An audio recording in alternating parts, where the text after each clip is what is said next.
하나님의 말씀은 욥기 20장, 21장 오늘 두 장 말씀 보겠습니다.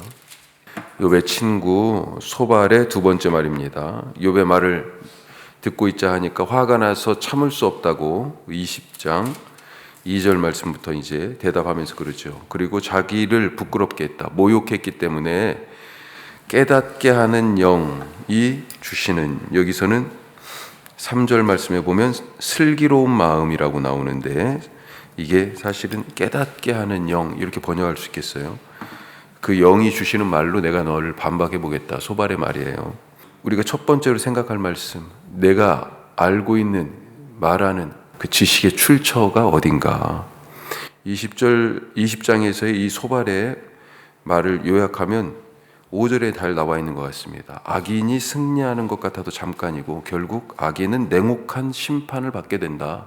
그 뒤가 악인들이 어떻게 멸망하게 되는지에 대한 얘기가 이제 뒤에 쭉 나오죠. 5절 다시 한번 읽어보면요, 악인이 이긴다는 자랑도 잠시요 경건하지 못한 자의 즐거움도 잠깐이니라. 띄엄띄엄 우리가 보면 7절 보십시오. 자기의 똥처럼 악인이 영원히 멸망할 것이다. 8절 그는 꿈같이 지나가니 다시 찾을 수 없다. 뿐만 아니라 계속 매 절마다 악인의 심판과 멸망에 대해서 얘기하고 있습니다. 10절에 보면 그의 아들들은 가난한 자에게 은혜를 구하겠고, 악인에 대해서 얘기하는데, 자 12절부터는요 악인이 지금 누리고 있는 것, 먹고 있는 것, 이것이요 독을 탄 것 같은 거다. 그것을 입에 물고 있다. 이렇게 얘기합니다. 하지만 결국 그 독에 이거 맛있다고 계속 먹고 입에 물고 있고 그걸로 배부르겠지만 결국은 그 독에 죽을 것이다. 자, 뒤쪽으로 가서 27절 보면요. 같이 한번 27절을 보죠. 하늘이 그의 죄악을 드러낼 것이요 땅이 그를 대항하여 일어날 것인즉. 그리고 28절에는 그의 가산이 떠나가며 하나님의 진노의 날에 끌려가리라. 가산이 다 떠나갔다. 지금 욥이 그런 상황이잖아요. 이런 말 사이사이에 보면 지금 욥에 대한 얘기가 끼어 있습니다. 욥을 19절 보면 이는 그가 가난한 자를 학대하고 버렸으며 자기가 세우지 않은 집을 빼앗았음이니라. 그러니까 이런 심판과 징벌을 받는 것이 이런 이유 때문이다라고 하는데, 이것은 욥을 우회적으로 비난하는 거죠. 내가 정확히는 모르지만 너 분명히 이런 일을 했기 때문에 이런 일을 지금 당하고 있는 거야 라고 하는 그런 얘기라고 볼 수 있습니다. 자, 하여튼 이게 욥에 대한 얘기를 사이사이 사실은 끼워 넣어 가지고 비난하듯이 얘기하는 것이든지 아니든지 일반적으로 이 말이 맞는 말이죠. 악인이 망해야 되는 거죠. 우리 모두의 바람이고 기대죠. 의인이 흥하고 악인이 망해야 세상이 제대로 돌아가지 않겠습니까? 모두가 바라잖아요. 우리가 드라마 보면서 악인이 결국은 탁 망하고 선한 사람이 결국은 그 고난 중에서도 그 모든 어려움을 뚫고 잘 일어서고 그렇게 해피엔딩으로 끝나는 걸 항상 바라고 시원해 하잖아요. 속 시원합니다. 자, 그런데 이 말이 정말 맞는 것인가? 이 질문에는 항상 이렇게 되는가라고 하는 것입니다. 우리 모두 이런 세상을 바라지만 과연 세상을 바라보니까 항상 의인은 칭송을 받고 악인은 그에 따른 대가를 치르면서 살아가고 있던가. 욥도 이것에 대하여서 뒤에서 지금 21장에서 반박을 하는 거죠. 그렇지 않은 경우들이 있더라. 자, 그러면 소발은 지금 이렇게 주장했는데 이 소발이 이렇게 주장하는 근거를 한번 보죠. 자, 5절부터 그런 주장이 쭉 이어지는데 주장의 근거가 4절에 나옵니다. 자, 4절 같이 봐요. 네가 알지 못하느냐, 예로부터 사람이 이 세상에 생긴 때로부터. 그러면서 5절 말씀이 이제 쭉 나오는 거예요. 예. 악인이 결국은 오래 가지 못하고 끝에 가서 다 멸망하고 심판받더라. 근거가 어디예요? 소발은 자기의 지혜가 조상들로부터 물려받은 것이다, 이렇게 출처를 얘기하고 있습니다. 예로부터, 사람이 이 세상이 생긴 때로부터. 자, 우리가 지금 욥기 말씀 나누면서 크게 두 가지 틀에서 지혜에 대해서 얘기했습니다. 잠언에서 얘기하는 지혜와 욥기나 전도서에서 얘기하는 지혜. 잠언에서의 지혜는 말 그대로 지금 소발이나 다른 친구들이 주장하는 것과 흡사합니다. 악인이 망하고 의인은 이긴다라고 하는 것, 인과응보, 그런 지혜를 갖고 있어요. 규범적 지혜, 굳이 이름을 붙이면. 그 다음에 지금 욥기나 전도서에서 나타나고 있는 그것은 예외적 지혜예요. 그러니까 이런 일반적인 그런 상황에서 예외적으로 나타나는 성찰적 혹은 반성적 지혜라고 부르는, 악인이 보니까 그렇지 않은 경우도 있더라, 의인이 그렇지 않은 경우도 있더라 라고 하는 거죠. 이 규범적 지혜, 잠언의 같은 지혜의 입장에서 보면 오래된 지혜일수록 좋은 것입니다. 경험이나 지식이나 지혜나 시간에 비례해요. 그래서 어른들, 조상들이 젊은이나 지금 세대보다 더 지혜롭다, 그래 흰머리를 백발을 공경해야 된다라고 하는 얘기가 잠언에 나오는 거죠. 자, 이것은 소발의 진리가 갖고 있는 것이 사실은 그 기본적 성격이 수동적이다라고 하는 것을 보여줍니다. 남이 가르쳐 준 것이 내 것이 돼야 되는데 소발은 지금 그냥 남의 것을 가져다가 쓸 뿐이에요. 내가 믿고 있는 것, 알고 있는 것, 내가 배운 것, 이것이 과연 맞는 것인지 물어야 됩니다. 물어봐야 돼요. 심지어 내가 해본 것, 이건 내가 해본 것이니까 모두가 다 확신을 갖고 있잖아요. 그렇죠?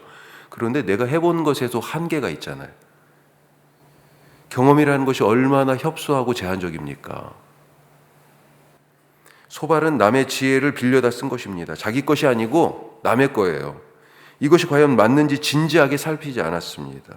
좋은 거라니까, 오래됐다니까, 권위 있는 누가 말했다니까, 많은 사람들이 보편적으로 이것이 일반적으로 통한다니까 그냥 받아들인 것입니다. 그리고 이 지혜의 칼을 마구 휘두르고 있어요. 지금 욥이 이 칼을 맞고서 지금 너무 아파합니다. 이미 재산과 자식을 다 잃고 자기 몸도 상한 상태에서 친구들이 휘두르는 이 위로를 가장한, 지혜를 가장한 이 칼춤에 2차 가해를 당하고 있어요. 욥의 친구들의 말이 일반적으로 맞잖아요. 하지만 우리는 알고 있습니다. 무죄하지만 고난을 당한 사람들이 성경에도 숱하게 많이 나오고 있어요. 예수님이 그런 분이시잖아요. 예수님. 이사야도 일찍이 예수님에 대해서 예언하면서 고난받는 여호와의 종 이럴 것이다 예언했습니다. 이사야 53장 5절 말씀인데 이렇게 돼 있어요. 그가 찔림은 우리의 허물 때문이요 그가 상함은 우리의 죄악 때문이다. 이 말 자체가 그렇잖아요. 그가 찔림은 우리의 허물 때문이요, 우리의 허물 때문에 내가 찔려야 되는데, 나의 죄악 때문에 내가 상해야 되는데 그가 상함은 우리의 죄악 때문이다. 이렇게 나와 있어요. 예수님은 우리 죄를 대신 짊어지시고 죽으셨습니다. 대신 죽으신 이 은혜, 이것 자체가 뿌린 대로 거둔다는 이 틀에 안 맞아요. 아니, 뿌린 사람이 죽어야지 왜 대신 죽어요? 은혜라는 단어와 이 인과응보, 뿌린 대로 거둔다라고 하는 것이 사실은 완전히 다른 말이죠. 이사야 53장 그 뒤에 있는 말씀이 이렇게 되어 있습니다. 여호와께서는 우리 모두의 죄악을 그에게 담당시키셨다. 죄는 우리가 지었는데 왜 여호와의 종이 죄를 대신 집니까? 욥의 친구들은 지금 은혜를 모르는 것입니다. 이 은혜라는 단어를 몰라요. 아무 공로 없지만 까닭 없이 주어진 은혜를 모르니까 아무 잘못 없지만 까닭 없이 주어진 욥의 고통도 모르는 것입니다. 자기 지식이 틀린 줄 모르니까 고통 속에 있는 욥을 더 고통스럽게 해요. 엘리바스, 소발, 빌닷, 이 욥의 세 친구들, 자기 지혜가 아니에요. 본인 남의 지혜를 자기 지혜인 걸로 지금 착각하고 있어요. 자, 두 번째, 현실을 보자 하는 것입니다. 현실. 친구들의 주장에 욥은 지금 무슨 얘기를 하냐면 그렇지 않다라고 하면서 근거를 들이미는데 현실이 지금 그렇지 않잖아. 현실을 보라고 하는 거예요. 다 얘기가. 현장을 모르는 정치, 정책, 이걸 뭐라고 그래요? 탁상행정, 책상머리에서 하는, 직접 국민들이 어떻게 살고 있는지 발로 뛰지 않고 형편을 살피지 않고 책상머리에서 이렇게 하면 될 것 같아. 탁상행정이라고 그러죠. 삶의 자리와 동떨어진 신앙, 이건 예배당이라고 하는 울타리 안에 갇혀있는 신앙이죠. 이걸 굳이 뭐 이름 붙이면 개토 신앙 이렇게 얘기할 수 있을까요? 예전에 유대인들을 한쪽에만 이렇게 딱 모아놓고 여기서만 살아, 그걸 개토라고 불렀잖아요.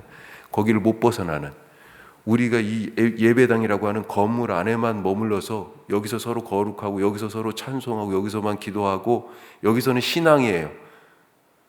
여기에서 이 안에서만 갇혀진 신앙, 개토 신앙, 혹시 그런 건 아닐까? 욥의 친구들의 말이 일반적으로는 맞지만 다양한 삶의 현장에서는 어떻습니까? 욥이 그것을 지금 예로 들고 있는 거예요. 21장에서 계속. 자, 7절 보십시오. 21장 어떻게 돼 있어요? 자, 같이 읽어보죠. 어찌하여 악인이 생존하고 장수하며 세력이 강하냐? 지금 이거 보라는 거예요. 너 악인 죽는다고 그랬잖아. 그런데 생존하고 살긴 사는데 어떻게 살아요? 보통 오래 사는 게 아니에요. 장수예요. 그리고요, 그냥 또 장수한 게 아니에요. 세력이 강해요. 권한이 막강합니다. 높은 자리에 앉아있고 승승장구해요. 부자고요. 건강도 하고요. 오래도 살고요. 힘도 세요. 야, 이게 지금 현실이잖아. 현실을 보라고 하는 거죠. 17절 보십시오. 새 번역은 이렇게 번역합니다. 앞부분, 악인의 등불이 꺼진 적이 있느냐? 악인의 등불이 꺼진 적이 있느냐? 28절은요. 너희의 말이 귀인의 집이 어디 있으며 악인이 살던 장막이 어디 있느냐 하는구나. 자, 이거 봐라. 너희들은 이제 이 소발이나 욥의 친구들이 하는 말이에요. 그런데 29절에 보면 무슨 말이에요? 길 가는 사람들한테 붙잡고 물어봐라. 악인들이 잘 살고 있다는 증거가 차고 넘친다. 이 29절의 말씀입니다. 한마디로 현실을 보라는 것입니다. 가장 위험한 신앙이 어떤 신앙이냐? 삶하고 동떨어진 신앙이죠. 엄청 착각하게 만듭니다. 내가 엄청 믿음이 좋은 줄 알아요. 교회 안에서만 있으니까. 사실은 그래서 제일 믿음이 이거 참 이런 말씀이 그렇습니다만 믿음 없기 쉬운 게 목사님들이에요. 다 관계가 교회 안에만 있으니까. 교회 안에서는 좋은 믿음이 세상에서는 그 믿음이 세상에서 능력 있는 것으로 나타나야 되는데 신앙이 현실을 외면하면 아무런 능력을 발휘할 수 없다. 지금 욥의 친구들의 말이 틀린 말은 아니에요. 그렇죠? 일반적으로 맞는 말이잖아요. 그런데 그것이 욥이 당하고 있는 현실 앞에서 능력 있게 나타나려면 그를 위로하고 그를 진짜로 도와주려면 그 지식과 지혜가 그렇게 사용되면 안 되죠. 현실을 외면하니까 맞는 말인데 틀리게 사용되고 있어요. 오늘 말씀 생각하면서 우리가 같이 함께 기도하도록 하겠습니다. 우리 두 가지 말씀 나눴는데 내가 알고 있는 것, 믿고 있는 것, 이 출처가 어디입니까? 소발은 자기 것이 아니었어요. 남의 것 갖다 쓰면서 자기 것인 줄 알고 지금 착각하고 있습니다. 지식의 출처가 어딘지도 제대로 모르면서 남의 것으로 친구를 정죄하고 더 고통스럽게 하는 이 소발. 왜 그래요? 그 신앙이 말 자체는 맞는 것이지만 잘못 사용하고 있는 거죠. 그건 잘못 사용하는 이유는 현실을 제대로 보지 않기 때문에, 못하고 있기 때문에. 우리의 신앙은 어떻습니까? 우리 신앙이 하나님 안에서 제대로 사용되고 또 무엇보다도 현실에서 능력 있게 발휘되는 그런 복음의 능력으로 나타나게 하여 주시옵소서. 기도하시고 내일 주일 예배를 위해서 기도하십시다. 내일 이제 교회 달력, 교회력으로는 마지막 주예요. 그리고 그 다음 주 대림절이 시작됩니다.